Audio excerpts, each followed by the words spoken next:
Indian cricket captain Rohit ശർമ്മയെ നിശിതമായി വിമർശിച്ചുകൊണ്ട് കോൺഗ്രസ് വക്താവ് ഷമ മുഹമ്മദ് ഒരു വാദത്തിന് തിരികൊളുത്തിയിരിക്കുകയാണ് ഇപ്പോൾ. രോഹിത് ശർമ്മയെ ഒരു തടിച്ച കായിക താരമെന്നും അദ്ദേഹത്തിന്റെ ക്യാപ്റ്റൻസി രാജ്യത്തിന്റെ ചരിത്രത്തിലെ ഏറ്റവും മോശമായതാണെന്നും ഷമ വിശേഷിപ്പിച്ചിരുന്നു. എക്സ് പോസ്റ്റിലൂടെയാണ് ഷമയുടെ വിമർശനം ഇപ്പോൾ ലോകത്തെ അറിയിച്ചിരിക്കുന്നത്. സോഷ്യൽ മീഡിയയിൽ മുഹമ്മദ് അഭിപ്രായപ്പെട്ടത് ഇങ്ങനെ: ഒരു കായിക താരം എന്ന നിലയിൽ രോഹിത് ശർമ്മ തടിച്ചവനാണിപ്പോൾ. ശരീരഭാരം കുറയ്ക്കേണ്ടത് അത്യാവശ്യമാണ്. ഇന്ത്യ കണ്ടിട്ടുള്ളതിൽ വെച്ച് ഏറ്റവും മോശമായ ഒരു ക്യാപ്റ്റൻ. BJP നേതാക്കളിൽ നിന്ന് പോലും ക്രിക്കറ്റ് ആരാധകരിൽ നിന്നും ഷമയുടെ അഭിപ്രായത്തിന് ഉടനടി വലിയ പ്രതിഷേധങ്ങൾ നേരിടേണ്ടി വന്നിരുന്നു. രോഹിത്തിനെ ലോകോത്തര കളിക്കാരൻ എന്ന് വിശേഷിപ്പിച്ച ഒരു ഉപഭോക്താവിന് മറുപടിയായി ഷമ മുഹമ്മദ് ആയ ഈ അവകാശവാദം തള്ളിക്കളഞ്ഞത്.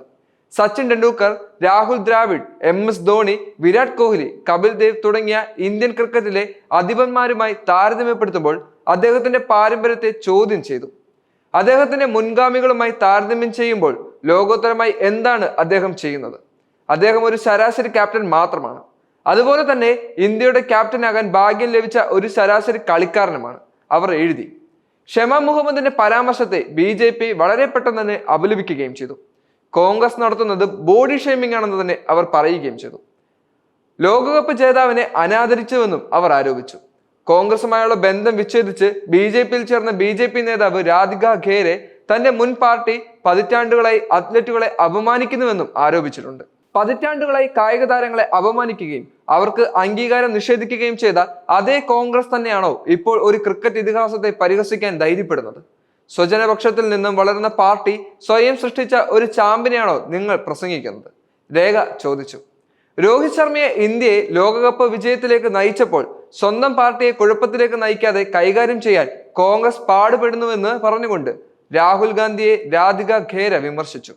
ഇന്ത്യക്ക് മഹത്വം കൊണ്ടുവന്ന ഒരു ക്രിക്കറ്റ് കളിക്കാരനെ ലക്ഷ്യം വെക്കുന്നതിന് പകരം കോൺഗ്രസ് പാർട്ടിയുടെ കുറഞ്ഞു വരുന്ന പ്രസക്തി, വിശ്വസ്തത, തെരഞ്ഞെടുപ്പ് നിലനിൽപ്പ് എന്നിവയിൽ ശ്രദ്ധ കേന്ദ്രീകരിക്കണമെന്ന് ജയറാം രമേശിനോടും അവർ ആവശ്യപ്പെടുകയും ചെയ്തു.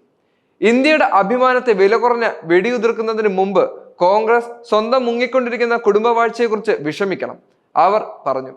2025 ചാമ്പ്യൻസ് ട്രോഫിയിലെ അവസാന ഗ്രൂപ്പ് ഘട്ട പോരാട്ടത്തിൽ ഇന്ത്യ ന്യൂസിലാൻഡിനെതിരെ 44 റൺസിന്റെ ഗംഭീര വിജയമായിരുന്നു നേടിയത്. ക്യാപ്റ്റൻ രോഹിത് ശർമ്മ തുടക്കത്തിൽ തന്നെ പരാജയപ്പെട്ടുവെങ്കിലും ഇന്ത്യ നിശ്ചിത 50 ഓവറിൽ 249 റൺസ് നേടിയിരുന്നു. വരുൺ ചക്രവർത്തി നയിച്ച ബോളിംഗ് ആക്രമണം മികച്ച പ്രകടനം കാഴ്ചവെക്കുകയും ചെയ്തു. കിവി ബാറ്റിംഗ് നിരയെ തകർക്കുകയും അവരെ 205 റൺസിന് പുറത്താക്കുകയും ചെയ്തു.